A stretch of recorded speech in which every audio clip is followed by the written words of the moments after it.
She looked me dead in the eyes.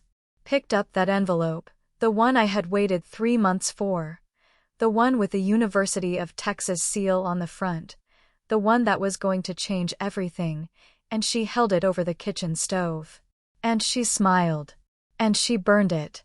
I was 17 years old. Standing in my own kitchen. In my own house. Watching the only door out of my life turn to ash in my stepmother's hands. She told my father I never got a letter. And he believed her. My name is Olivia. I am 28 years old. And 7 years later, I bought her house right out from under her feet. This is how it happened. I need to start before the letter. Because if I start with the letter, you will understand what happened. But if I start before it, if I take you back to the beginning, you will understand why it happened.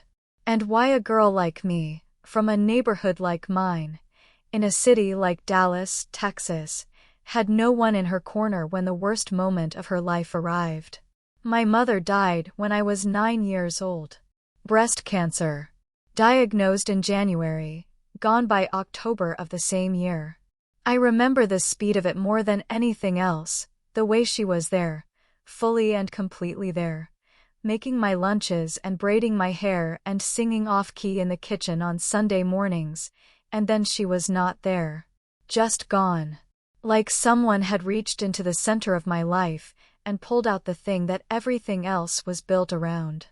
My father, Robert Carmichael, was a good man in the way that some men are good, genuinely kind, genuinely well-meaning, and genuinely incapable of functioning without a woman telling him how.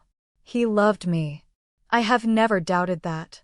But grief did something to my father that I don't think he ever fully recovered from. It made him desperate.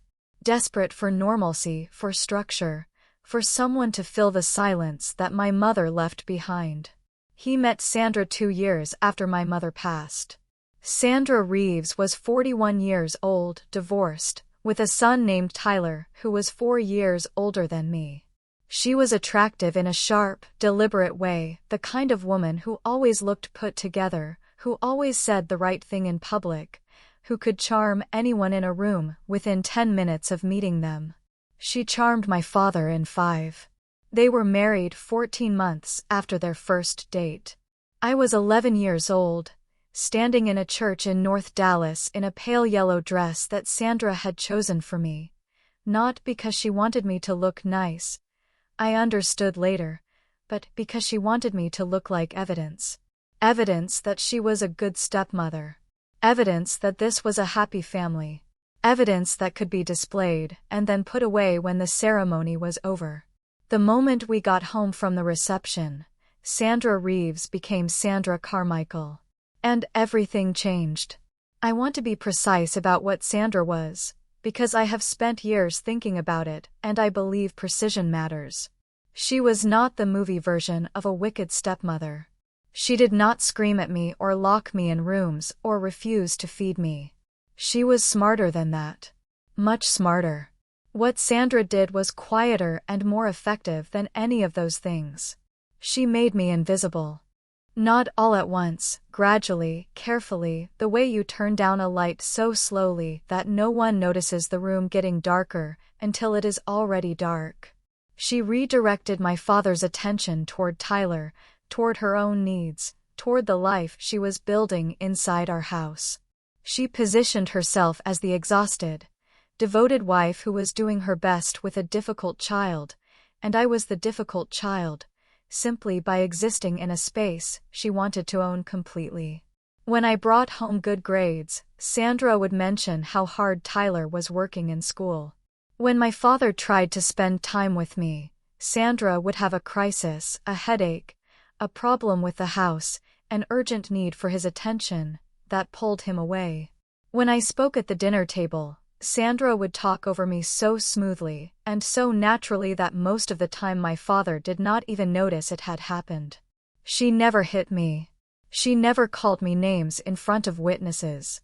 She never did anything that could be pointed to clearly and called abuse. She just slowly, methodically, made sure that I did not matter. By the time I was 13, I had learned to be small. To take up as little space as possible. To make my needs invisible, because expressing them only led to Sandra finding a way to make me feel guilty for having them.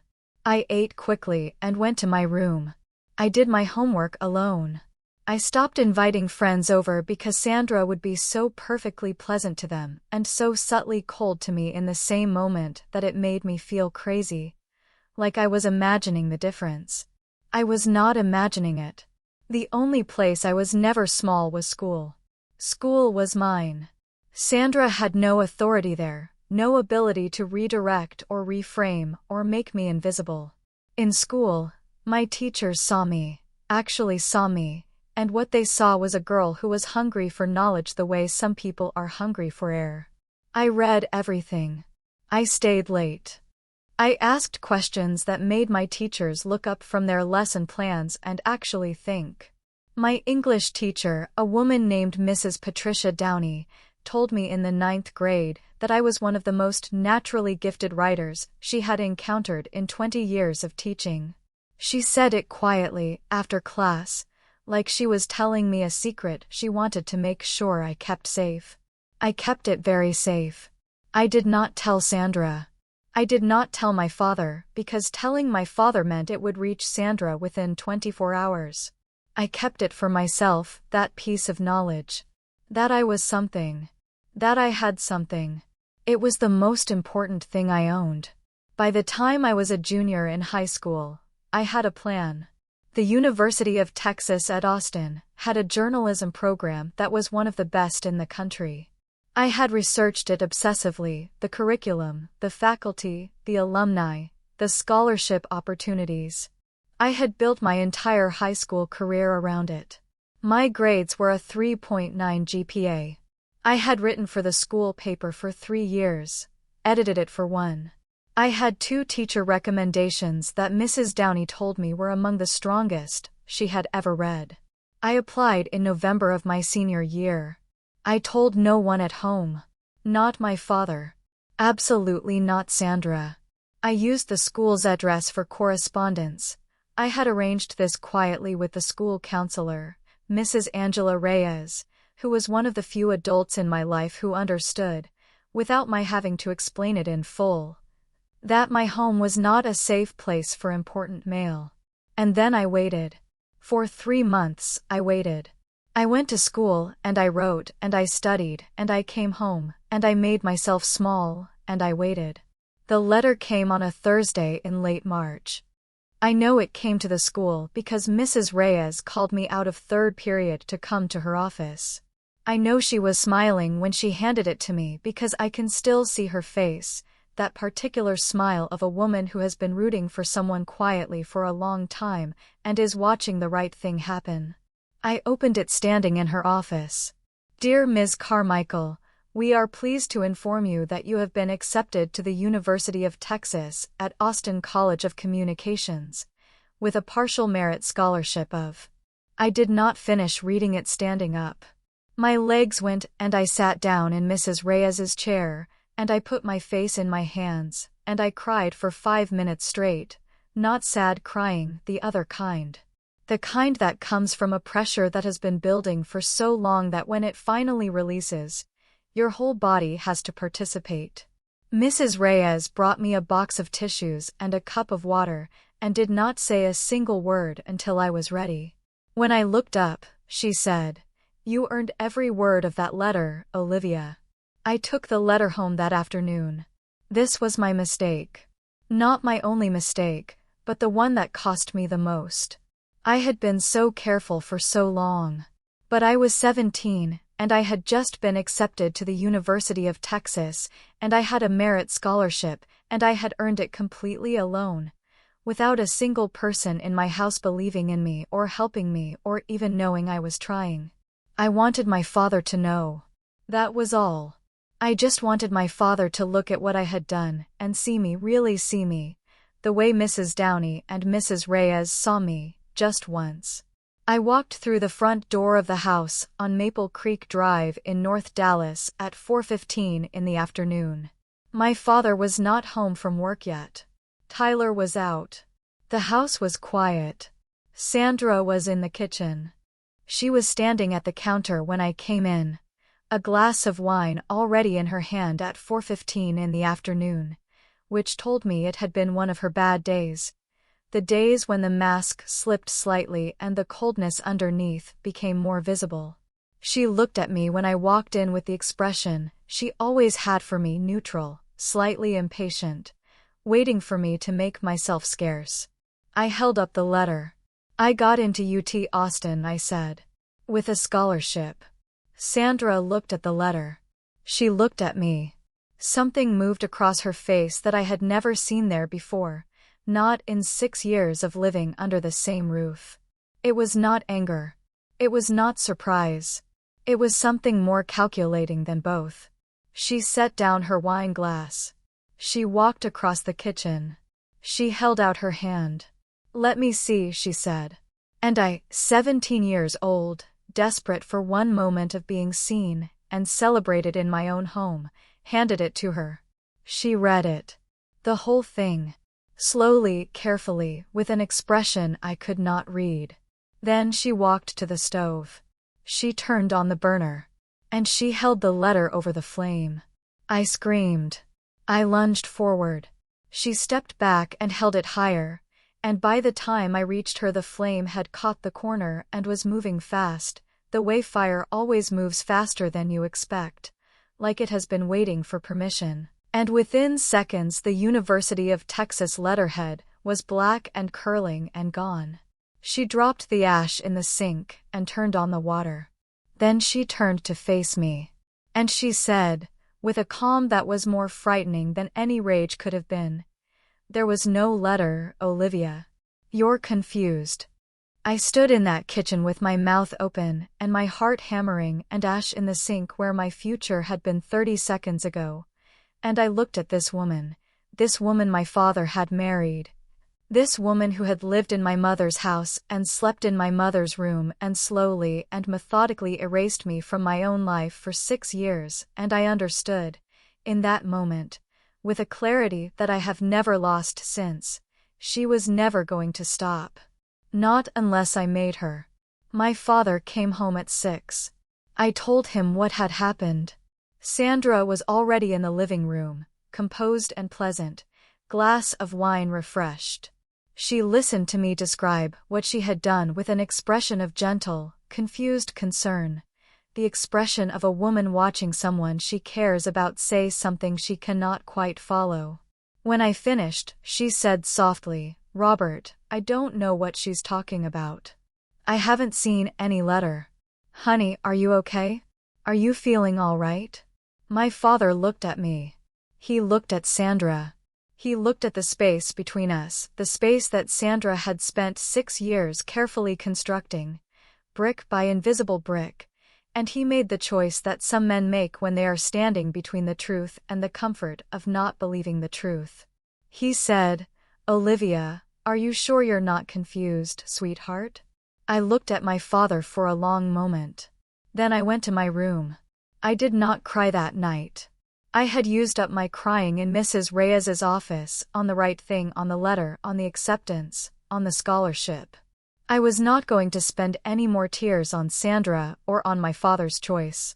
Instead, I made a decision. I was going to get out of this house. By any means necessary. And someday, I did not know when, I did not know how, but with a certainty that felt less like hope and more like fact, I was going to come back. I left that house on a Sunday morning in June. 18 years old, 3 days after high school graduation. 1 backpack, 1 duffel bag, $214 that I had saved from babysitting and tutoring over the previous 8 months. Money I had collected in cash and kept in a hollowed-out book in my room because I did not trust Sandra anywhere near a bank account with my name on it. My father stood in the doorway when I carried my bags out. He did not stop me. He did not ask me to stay. He looked at me with the expression of a man who knows he has failed someone and has decided that the easiest way to live with that knowledge is to let the someone walk away, so he does not have to look at the evidence of his failure every day. I looked at him one last time, this man who had loved me, genuinely loved me, and had chosen his comfort over my truth every single time it mattered, and I said, "I'm going to be okay, Dad. But that's going to be because of me. Not because of anything that happened in this house." He nodded. His eyes were wet. I picked up my bags and I walked to the bus stop at the end of Maple Creek Drive, and I did not look back. Not once. The first year was the hardest year of my life. And I say that as someone who watched her mother die, who spent 6 years being erased by a woman who smiled while she did it, who stood in a kitchen and watched her future burn. The first year after leaving was harder than all of that. Because all of that had happened to me. The first year after leaving was something I had to make happen actively, daily, without rest, without anyone to fall back on. In a city that did not care about me at all. I found a room in a shared house in East Dallas, 4 women, 1 bathroom, thin walls, a landlord who collected rent in cash and fixed nothing. The room cost $420 a month. I had $214. I left that house on a Sunday morning in June. 18 years old, 3 days after high school graduation. 1 backpack, 1 duffel bag, $214 that I had saved from babysitting and tutoring over the previous 8 months. Money I had collected in cash and kept in a hollowed-out book in my room because I did not trust Sandra anywhere near a bank account with my name on it. My father stood in the doorway when I carried my bags out. He did not stop me. He did not ask me to stay. He looked at me with the expression of a man who knows he has failed someone and has decided that the easiest way to live with that knowledge is to let the someone walk away, so he does not have to look at the evidence of his failure every day. I looked at him one last time. This man who had loved me, genuinely loved me, and had chosen his comfort over my truth every single time it mattered, and I said, "I'm going to be okay, Dad. But that's going to be because of me. Not because of anything that happened in this house." He nodded. His eyes were wet. I picked up my bags and I walked to the bus stop at the end of Maple Creek Drive, and I did not look back. Not once. The first year was the hardest year of my life. And I say that as someone who watched her mother die, who spent 6 years being erased by a woman who smiled while she did it, who stood in a kitchen and watched her future burn. The first year after leaving was harder than all of that.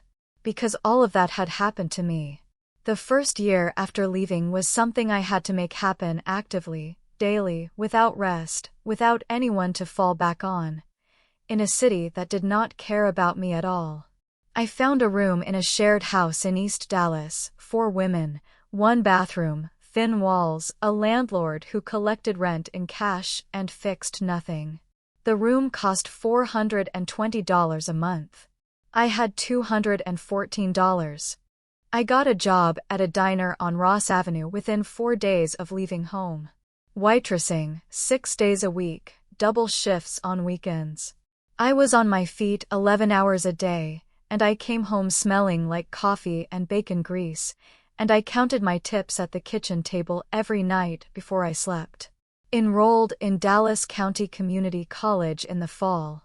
Not the University of Texas. Not the journalism program I had built 4 years of my life around. Community college, night classes, paid for course by course as I could afford each one. Sandra had burned my letter. She had not burned what was inside me. I want you to understand the distinction. The letter was the door. What was inside me, the hunger, the discipline, the absolute refusal to accept that this was where my story ended, that was the key. And no one can burn a key that lives inside a person. Not if that person decides, with every cell in their body, that they are going to use it. I used it every single day. I need to tell you about a woman named Carolyn Hughes. Carolyn was 54 years old, a regular at the diner who came in every Tuesday and Thursday morning at 7:15 and ordered the same thing, black coffee, wheat toast, 2 eggs over easy, and read the Dallas Morning News with the focused attention of someone who was actually absorbing what they read rather than just moving their eyes across the page. She was a real estate broker. Had been for 26 years. She had built her own agency from a single desk in a shared office space in 1998 into a mid-sized firm with 11 agents and a client list that covered North Dallas, Plano, and Frisco. She noticed me the way certain people notice certain other people, with a quick, accurate assessment that cuts through surface and goes straight to the thing underneath. She asked me one Thursday morning, without preamble, "You're too smart to be working here forever. What's your plan?" I told her. All of it. The community college classes, the savings, the journalism dream that had been rerouted but not abandoned. The years I had spent learning to work harder than anyone around me, because I had learned early that no one was going to hand me anything and the only way forward was through. Carolyn listened without interrupting. When I finished, she was quiet for a moment. Then she said, "Have you ever thought about real estate?" I had not thought about real estate. Real estate was not journalism. Real estate was not the plan. But Carolyn said something that morning that I have thought about almost every day since. The fastest way to never be powerless again is to own something. Property doesn't leave you. Property doesn't betray you. And in Texas, property is where real power lives. I thought about Sandra. About the house on Maple Creek Drive. About my father's name on the deed and Sandra's hands on everything inside it. I thought about power, what it looked like, where it actually lived, how a girl from nowhere got access to it. "Tell me more," I said. I got my real estate license at 21 years old. I studied for the exam between diner shifts, at the kitchen table in my room at the shared house, on the bus, in every available minute that was not already claimed by work or class.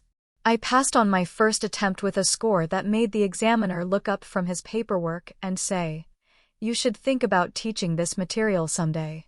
I joined Carolyn's agency as a junior agent. The first 6 months, I made almost nothing. Real estate is a commission business, and commission requires clients, and clients require trust, and trust requires time I did not have the luxury of wasting. I kept 2 shifts at the diner. I slept 5 hours a night. I studied the Dallas market the way I had once studied for college applications, obsessively, completely, until I understood it better than people who had been working in it for years. I learned which neighborhoods were transitioning, which zip codes were about to become desirable, which properties were undervalued, and why and what it would take to change that. I learned how to read a listing and see not what it was but what it could become. I learned how to talk to clients, how to listen, really listen, to what they needed underneath what they said they wanted. Carolyn watched me work and said very little. She was not the kind of mentor who gave constant praise. She was the kind who gave room to make mistakes, room to learn from them, room to develop at the speed your own capacity allowed. At the end of my first year, I sold 11 properties.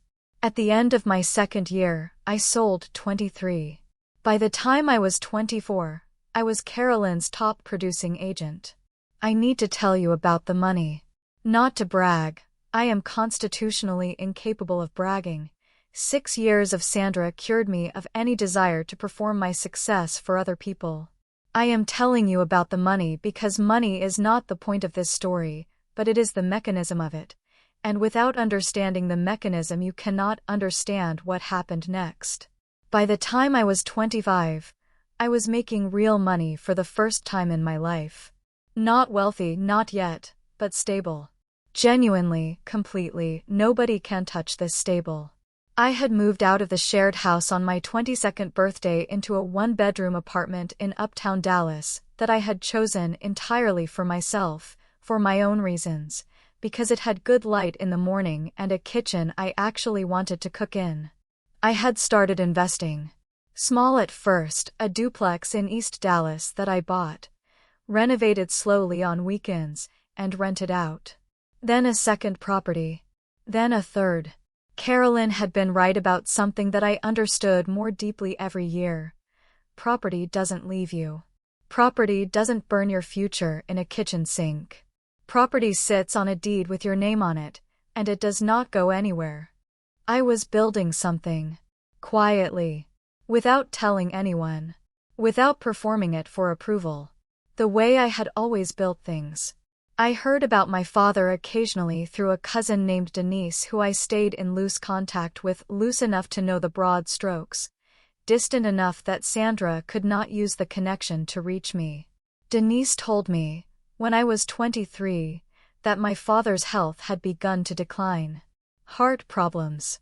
That Sandra was, by all outward appearances, a devoted wife, taking him to appointments, managing his medications, presenting the image of a woman sacrificing herself for her husband's care.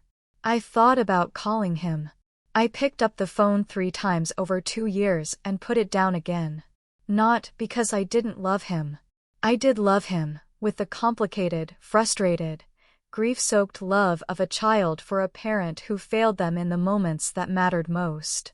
I loved him, and I could not forgive him, and both of those things were true at the same time, and I was still learning how to carry them both. I was 26 when Denise called me to tell me my father had passed. I went to the funeral.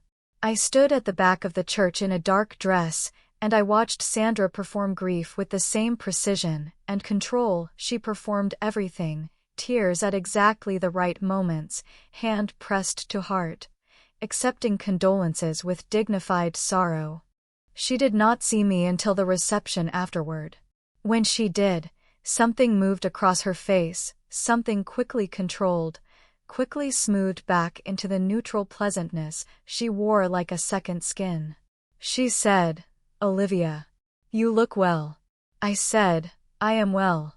And I left. I found out about the house 3 weeks after the funeral. My father had left a will, simple, straightforward. Everything to Sandra with the exception of a small savings account left to me with an apologetic note inside the envelope that I read once and then put away in a drawer where I did not have to look at it regularly. The house on Maple Creek Drive went to Sandra. Of course it did. But here is what Sandra did not know, could not have known, because she had spent so many years making me invisible that she had never once considered the possibility that I had been paying attention. The house on Maple Creek Drive was in a neighborhood that I had been watching for 4 years. A neighborhood that was transitioning. That was becoming desirable. That had seen property values increase by 31% in the previous 3 years and was projected, by every indicator I trusted, to increase by another 20 in the next 2. I knew that houses value better than Sandra did. I knew it better than any agent she would hire to sell it. And I knew, with the calm, precise certainty of someone who has spent 7 years building toward a moment without ever naming the moment out loud, that Sandra was going to need to sell it. Because Sandra, without my father's income and with her own finances in the state of quiet disorder that Denise had been mentioning for 2 years, could not afford to keep it. I just had to wait. The call came on a Thursday morning.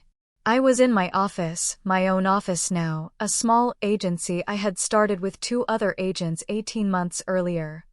Housed in a bright corner space in the Knox-Henderson neighborhood of Dallas, when my phone rang with a number I did not recognize. I answered. A man's voice.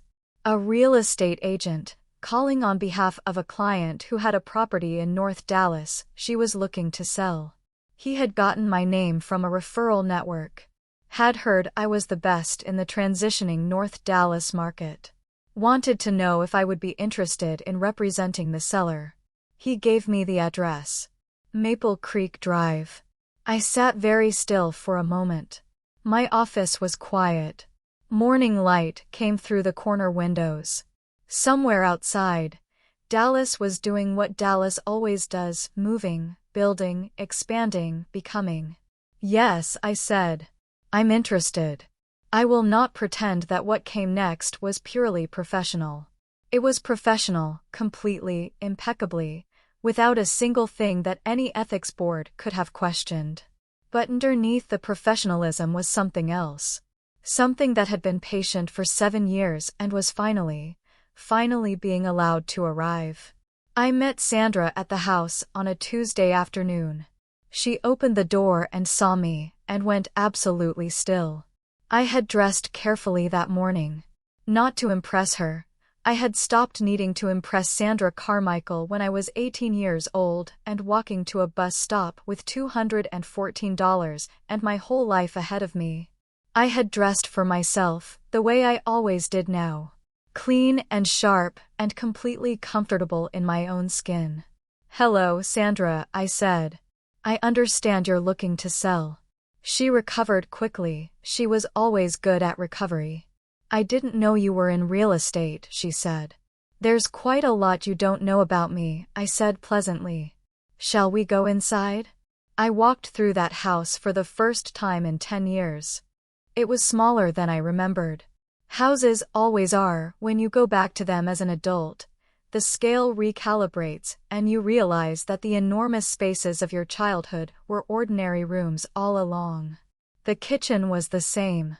The counter where Sandra had stood with her wine glass. The stove. The sink where the ash had washed away. I stood in that kitchen for exactly 5 seconds. Then I moved on.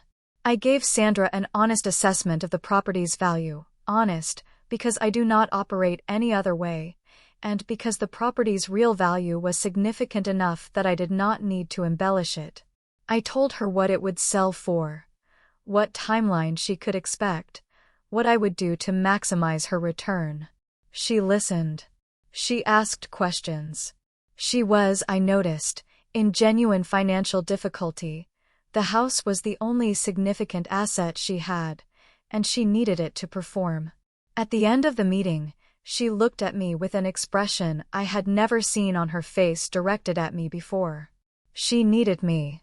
For the first time in the 21 years I had known Sandra Carmichael, she needed something from me. "Will you represent me?" she asked. I looked at her for a long moment. "Yes," I said. "I will." I found the buyer in 11 days. A young couple, both teachers, early 30s, their first home, genuinely excited about the neighborhood and the house and the life they were going to build inside it. They were exactly the kind of people that house deserved. People who would fill it with something real. The closing was on a Friday morning. I sat at the table across from Sandra and watched her sign the papers that transferred the house on Maple Creek Drive out of her name permanently.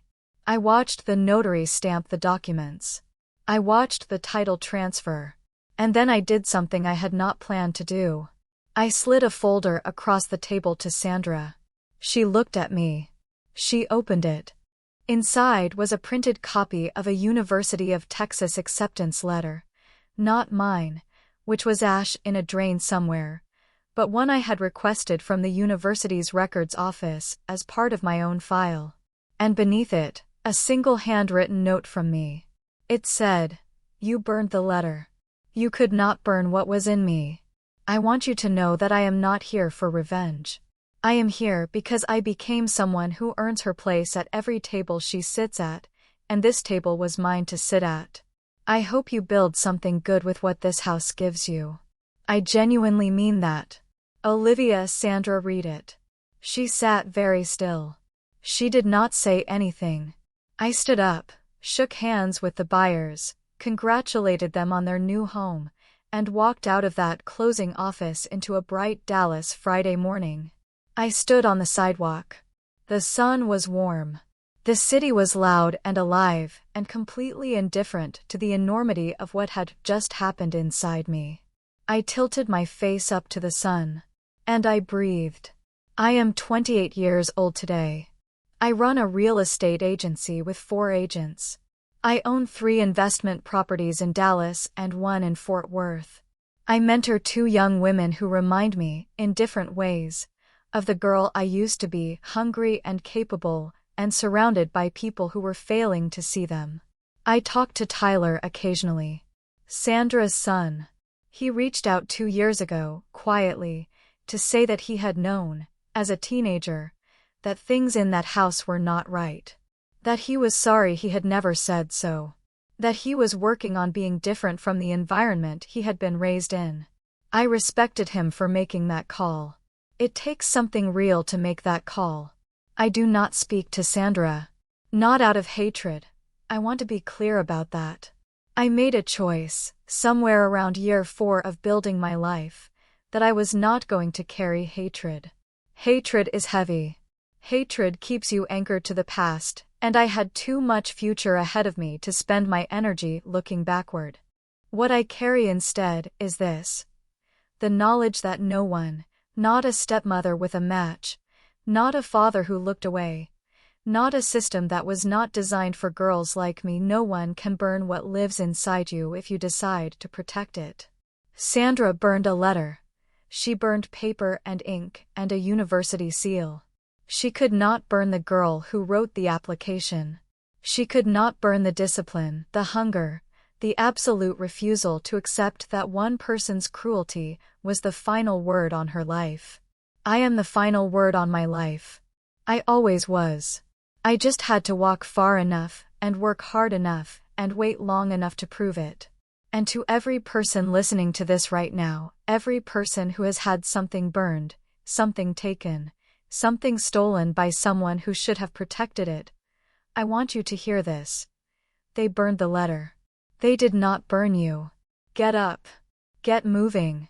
Build the thing they told you that you couldn't build. And trust me, I know from personal experience. The day you sit across the table from the person who tried to stop you, and they need something from you, that day comes. If you are patient enough. If you are disciplined enough.